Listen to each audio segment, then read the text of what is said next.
يا أيها الذين آمنوا أطيعوا الله وأطيعوا الرسول ولا تبطلوا أعمالكم. السلام علیکم ورحمۃ اللہ وبرکاتہ.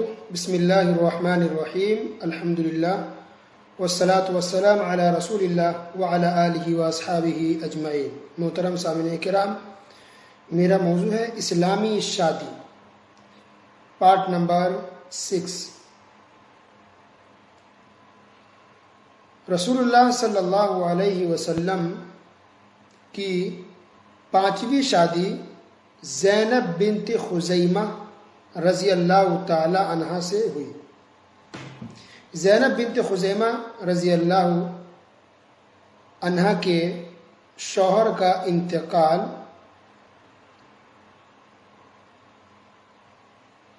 تقریباً 3 ہجری میں ہو گیا تھا. وہ جنگ بدر یا جنگ احد میں شہید ہو گئے تھے ان کے شوہر. تو یہ بیوہ ہو گئی تھی. جب عدت ان کی ختم ہو گئی، عدت گزر گئی 4 مہینے 10 دن، تو رسول اللہ صلی اللہ علیہ وسلم نے شادی کا پیغام بھیجا اور وہ خوشی خوشی سے راضی ہو گئی. تو 3 ہجری میں، گویا کہ ہجرت کے 3رے سال رسول اللہ صلی اللہ علیہ وسلم کی شادی ان کے ساتھ ہوئی. یہ امہات المؤمنین میں سے، یعنی جو بھی رسول اللہ صلی اللہ علیہ وسلم کی بیوی ہیں ان کو ام المؤمنین کہا جاتا ہے، یعنی مسلمانوں کی ماں. ہم تمام مسلمانوں کی وہ ماں ہیں. حضور صلی اللہ علیہ وسلم کی تمام بیویاں ہم مسلمانوں کی ماں ہیں. تو یہ ام المؤمنین کا درجہ ان کو ملا شادی ہونے کے بعد. ان کا لقب ام المساکین تھا. ام المساکین یعنی مسکینوں کی ماں.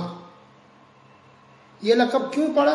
وہ اس لیے کہ یہ یتیموں کا، غریبوں کا بہت خیال رکھتی تھی، غریبوں کی بہت مدد کرتی تھی. ام زینب بنت خزیمہ رضی اللہ عنہ. تو زینب بنت خزیمہ یہ نام ہے، اور ام المساکین سے مشہور ہو گئی ہے کیونکہ یہ غریبوں کا، مسکینوں کا بہت خیال رکھتی تھی. کھلانا پلانا، پیسے میں بانٹنا، صدقہ خیرات بہت زیادہ کرتی تھی. تو اس لیے ان کو ام المساکین کہا جاتا ہے. تو جب شادی ہوئی رسول اللہ صلی اللہ علیہ وسلم سے، تو مہر کے طور پر رسول اللہ صلی اللہ علیہ وسلم نے ان کو 400 درہم دیے. 400 درہم. دیکھیے سب کے بارے میں بتا رہا کتنے مہر تھے. آج کے ڈیٹ کے حساب سے کتنا بنے گا انشاءاللہ اس کو میں اگلے درس میں بیان کروں گا میں، کہ انڈین روپیز میں، ریال میں، یا درہم جو یو ای کے درہم ہے اس میں کتنا بنتا ہے. رسول اللہ صلی اللہ علیہ وسلم اور نبی صلی اللہ علیہ وسلم کی بیٹی یا صحابہ کرام جو عام طور پہ دیتے تھے اب مہر، وہ آج کی ڈیٹ کے حساب سے کتنا بنتا ہے وہ انشاءاللہ بعد میں بیان کریں گے. ابھی سنتے جائیے کیا کیا تھا. تو مہر میں 400 درہم دیے گئے. ولیمہ میں 1 اونٹ ذبح کیا گیا. بس یہی ہوا. اس کے لیے الگ سے کوئی رسم نہیں، نہ مہندی کی رسم، نہ ہلدی کی رسم، کوئی بارات نہیں. پیارے رسول صلی اللہ علیہ وسلم کوئی بارات لے کر کے نہیں گئے، اور رسول اللہ صلی اللہ علیہ وسلم نے جہیز میں 1 سوئی تک نہیں لیا. نو بیڈ، کوئی فرنیچر نہیں، کوئی سامان نہیں، کوئی برتن نہیں، کچھ بھی نہیں. کوئی لوٹا کٹورا پلیٹ جو بھر بھر کے لوگ دیتے ہیں لیتے ہیں، کچھ بھی نہیں. 1 گلاس تک نہیں لیا.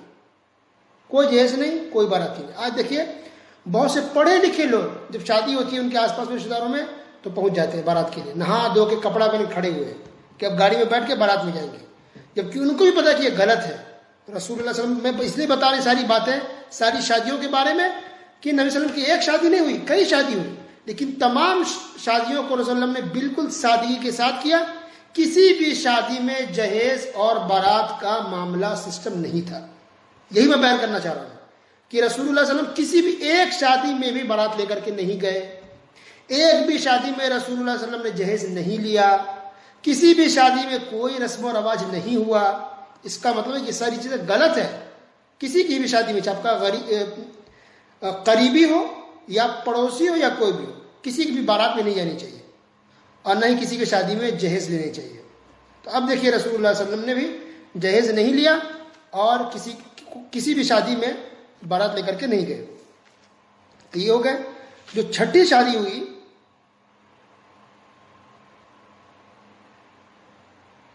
رسول اللہ صلی اللہ علیہ وسلم کی، وہ ام سلمہ سے ہوئی. اچھا، یہ شادی جو ہوئی تھی زینب بنت خزیمہ کی وہ رمضان کے مہینے میں ہوئی تھی. تو جو بھی شادی ہے، کوئی رمضان کے مہینے میں، کوئی شادی شعبان کے مہینے میں، کوئی شادی شوال کے مہینے میں. عائشہ رضی اللہ تعالیٰ عنہ کی شادی شوال کے مہینے میں ہوئی تھی. تو کوئی بھی مہینہ ایسا نہیں جس میں منع ہو. انسان پورے سال میں جب چاہے شادی کر سکتا ہے. کچھ لوگوں نے مشہور کر دیا ہے کہ سفر کے مہینے میں یا فلاں مہینے میں شادی نہیں کر سکتے. ایسا کچھ بھی نہیں ہے. کوئی بھی دن منحوس نہیں ہے، کبھی بھی آپ شادی کر سکتے ہیں. تو رسول اللہ صلی اللہ علیہ وسلم کی شادی الگ الگ مہینوں میں ہوئی ہے. اور زینب بنت خزیمہ کی عمر جو شادی ہوئی پیارے نبی صلی اللہ علیہ وسلم سے، تو اس وقت ان کی عمر 30 سال تھی. اچھا، دوسری اہم بات ان کے تعلق سے یہ بھی ہے کہ زینب بنت خزیمہ شادی کے کچھ ہی مہینے کے بعد، 2 3 یا 4 مہینے کے بعد ان کی وفات ہو گئی رضی اللہ عنہ. اب بات ہے ام سلمہ کی. رسول اللہ صلی اللہ علیہ وسلم کی چھٹی شادی ام سلمہ رضی اللہ تعالیٰ عنہ سے ہوتی ہے. تو ام سلمہ رضی اللہ تعالیٰ عنہ یہ بھی شادی شدہ تھی، شوہر ہے، بچے ہیں. لیکن ان کے شوہر کا بھی انتقال ہو گیا. شوہر کا انتقال ہوا، یہ بیوہ ہو گئی. ان کے پاس بچے بھی، کئی بچے تھے، تقریباً 4 5 یا 6 بچے ان کے پاس تھے ام سلمہ رضی اللہ عنہ کے پاس. ان کی جب عدت گزر گئی 4 مہینے 10 دن، تو ابو بکر صدیق رضی اللہ تعالیٰ نے رشتہ لے کر کے ان کے پاس بھیجا. تو انہوں نے انکار کر دیا کہ نہیں، مجھے شادی نہیں کرنی. ان کے بعد عمر فاروق رضی اللہ تعالیٰ عنہ رشتہ لے کر کے گئے کہ میں شادی کرنا چاہ رہا ہوں. تو انہوں نے ان کو بھی انکار کر دیا کہ نہیں، مجھے نہیں کرنا. ان کے بعد رسول اللہ صلی اللہ علیہ وسلم رشتہ بھیجے یا رشتہ لے کر کے گئے. تو پیارے نبی کو تو انکار نہیں کر سکتی تھی، بلکہ خوش ہوئی، کہا رشتہ تو اچھا ہے. لیکن انہوں نے 2 3 باتیں کہی. کہا کہ میرے پاس بچے ہیں، ان پاس اولاد ہے، کئی بچے میرے پاس ہیں. نمبر 2 کہ میرے اندر بہت غیرت ہے. غیرت سمجھ رہے، یعنی میری شادی ہو چکی تھی، شوہر تھے، اب میں کیسے کسی اور کے پاس جا سکتی ہوں، شادی کر لوں، مجھے عجیب لگے گا، میں دل نہیں مانے گا. تو میرے دل میں غیرت ہے. ان عذر پیش کرنے کی یہ وجہ مجھے لگ رہی ہے، میرے اندر غیرت ہے، میں کیسے آپ کے حقوق کو ادا کر پاؤں گی میں. اور تیسری بات کہ میرے بہت سارے رشتہ دار ہیں، یعنی پتہ نہیں وہ سب مانیں گے کہ نہیں مانیں گے. تو سب کا جواب رسول صلی اللہ علیہ وسلم تینوں باتوں کا دیا. کہا رہی بات بچوں کی کہ آپ کو بہت سارے بچے، تو کوئی بات نہیں، آپ کے بچے ہمارے بچے ہیں، سارے بچوں کا خرچہ میں اٹھاؤں گا.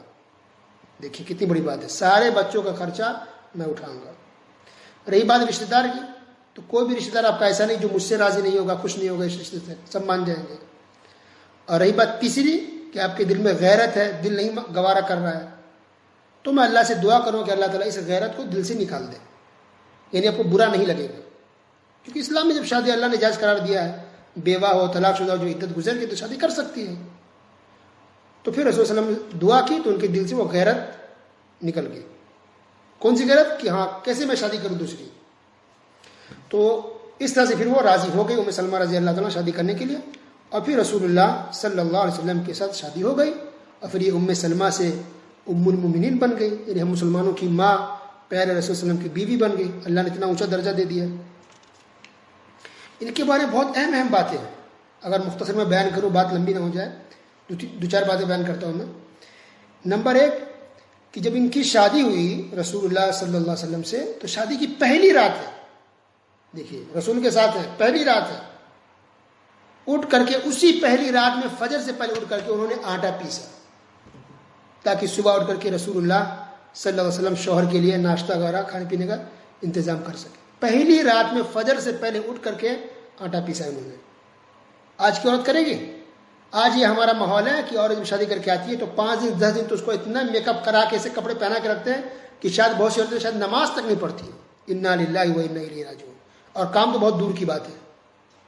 تو لوگوں نے فیشن کے نام پر، رسم کے نام پر ایسا کام کر دیا ہے کہ لوگ دین سے دور ہو گئے، قرآن سے دور. کئی دن تک یہ دلہن آج کل کی نماز تک نہیں پڑھتی ہے، قرآن تک نہیں پڑھتی، اور گھر والے بھی سمجھتے ہیں کہ ان کے لیے جائز ہے. استغفر اللہ. دلہن اپنی جگہ پر ہے. تو پہلی رات میں انہوں نے آٹا پیسا. ام سلمہ رضی اللہ عنہ نبی صلی اللہ علیہ وسلم کی بیوی، ہم مسلمانوں کی ماں، اللہ نے اتنا اونچا مقام دیا، پہلی رات میں اٹھ کے وہ آٹا پیستی ہے. اسی طرح ایک اہم بات ان کے تعلق سے یہ بھی ہے کہ بہت ذہین تھی، اللہ نے ان کو بہت ذہن دیا تھا. شادی کے بعد رسول صلی اللہ علیہ وسلم ایک مرتبہ نہا رہے تھے تو یہ نبی کے پاس آئی. تو پیارے نبی صلی اللہ علیہ وسلم نے پانی کا چھینٹا اپنی بیوی چہرے پر پھینکا، پیار سے، محبت سے.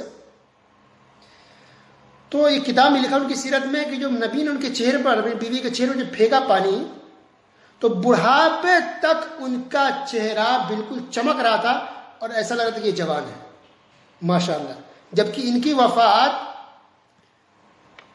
84 سال میں ہوئی ہے، یعنی کہ ان کی جو ایج ملی 84 ایئرس، 84 سال کی عمر میں ان کی وفات ہوتی ہے. اس کے باوجود بھی ہمیشہ مرتے دم تک اللہ نے ان کے چہرے پر رونق رکھی تھی اور چہرہ چمک رہا تھا. اسی طرح ان کے بارے میں اہم بات یہ بھی ہے کہ بہت ساری قرآن کی آیتیں ان کے سوال کے جواب میں نازل ہوئی ہیں. انہوں نے سوال کیا رسول صلی اللہ علیہ وسلم سے، یہ کیسے ہے، یہ کیسے ہے، تو اللہ تعالیٰ نے آسمان سے آیتیں نازل فرما دی کہ اس کا حکم یہ ہے، اس کا جواب یہ ہے. اور کچھ باتیں ایسی تھی جو انہوں نے مشورہ دیا رسول صلی اللہ علیہ وسلم کو، ایسا ہونا چاہیے تھا، اس طرح سے ہونا چاہیے تھا، تو اللہ نے آیت نازل فرما دی کہ ہاں یہ بات صحیح ہے، یہ بات اس طرح سے ہے. اللہ اکبر. اسی طرح سے صلح حدیبیہ، شادی ہو چکی تھی، صلح حدیبیہ کا معاملہ کہ جب رسول صلی اللہ علیہ وسلم صحابہ کرام کے ساتھ جب عمرہ کرنے جا رہے تھے تو کافروں نے، اس وقت مکہ فتح نہیں ہوا تھا، کافروں کے قبضے میں تھا، عمرہ کرنے نہیں دیے، تو واپس لوٹنا تھا راستے سے. تو نبی صلی اللہ علیہ وسلم نے حکم دیا صحابہ کرام کو کہ تم لوگ یہیں پر اپنے بال کٹا لو، جانور کو ذبح کر لو. جو چپ کام نہیں کر رکے ہوئے، عجیب لگ رہا، یہ کیسے ہو جائے، مکہ میں ذبح کرنا تھا، مکہ میں بال کاٹنا تھا عمرہ کے بعد، یہاں کیسے کر رہے ہو، تو عجیب لگ رہا تھا. نبی صلی اللہ علیہ وسلم دوبارہ کہا، پھر بھی لوگوں نے نہیں کیا. نبی صلی اللہ علیہ وسلم ناراض ہو گئے، اندر خیمے میں جو بڑا تھا تمبو خیمہ داخل ہوئے، اور ام سلمہ رضی اللہ تعالیٰ عنہ یہ بیوی ساتھ تھی. کہا کہ دیکھو کیا ہو گیا لوگوں کو، لوگ بات ہی نہیں مان رہے. تو ام سلمہ رضی اللہ عنہ نے کہا کہ ایسا کیجئے، اب کچھ مت بولیے کسی کو، اب نکلیے، ابھی خیمہ سے باہر جائیے، اپنے جانور کو ذبح کر لیجئے اور اپنے بال کو کاٹ لیجئے چپ چاپ. نکلیے رسول صلی اللہ علیہ وسلم، اپنے جانور کو ذبح کیا، اپنے بال کاٹ لیے چپ چاپ، کچھ نہیں کہا. یہ دیکھتے ہی صحابہ کرام سب کے سب فٹافٹ اپنے جانور ذبح کر لیے، کرنے لگے اور بال کاٹنے لگ گئے. تب لوگوں نے مانا ماشاءاللہ کتنی ذہین تھی، کہنے مطلب کتنی ذہین تھی وہ، کتنا اچھا انہوں نے سوچا. ام سلمہ رضی اللہ تعالیٰ عنہ، اللہ اکبر. تو ایسا ہی صحابہ کرام کو نہیں ماننا تھا، ایسے بھی مانتے، لیکن ایک حرج محسوس ہو رہا تھا کہ ابھی تو مکہ میں جاتا عمرہ ہم لوگ نہیں کیے، راستے سے واپس جا رہے ہیں، کیسے ہم لوگ کاٹیں. تھوڑی سی ایک انسان ہونے کے ناطے تھوڑا جھجک محسوس ہو رہا تھا. تو اس طرح سے اتنی ذہین تھی ام سلمہ رضی اللہ تعالیٰ عنہ. تو ان کی وفات ہوتی ہے 59 یا 61 ہجری میں، 59 ہجرت کے 59ویں سال یا 61ویں سال، اور ان کی عمر 84 سال تھی. ان سے جو حدیثیں مروی ہیں وہ تقریباً 378 یعنی حدیثیں بیان کرنے والے میں اگر دیکھا جائے امہات المومنین میں، نبی صلی اللہ علیہ وسلم کی بیویوں میں، تو سب سے زیادہ حدیثیں عائشہ رضی اللہ تعالیٰ عنہ نے بیان کی ہیں، اور ان کے بعد دوسرے نمبر پر انہی کا نام آتا ہے، ام سلمہ رضی اللہ تعالیٰ عنہ. تو دیکھیے اتنی بڑی مطلب کہنا مطلب اتنی ذہین، اتنی ہوشیار، اتنی حدیثیں بیان کرنے والی، اتنا اونچا مقام و مرتبہ. شادی دیکھیے کتنی آسانی کے ساتھ اور سادگی سے ہوئی، کوئی جہیز نہیں، کوئی بارات نہیں، کوئی رسم و رواج نہیں، کوئی مہندی کی رسم، ہلدی کی رسم، یہ رسم کچھ بھی نہیں ہوا. آسانی کے ساتھ صرف نکاح پڑھا کے اور رخصتی کر دی گئی. اللہ اکبر. اتنا آسان ہے دنیا میں اسلام کے حساب سے اگر شادی کیا جائے تو سب سے آسان کام شادی اور نکاح ہے. اسلام کے حساب سے سب سے آسان کام شادی کرنا، نکاح کرنا ہے. باقی باتیں انشاءاللہ اگلے درسوں میں سنیں گے. وصلی اللہ علی نبینا محمد وعلی آلہ وصحبہ اجمعین. والسلام علیکم ورحمۃ اللہ وبرکاتہ.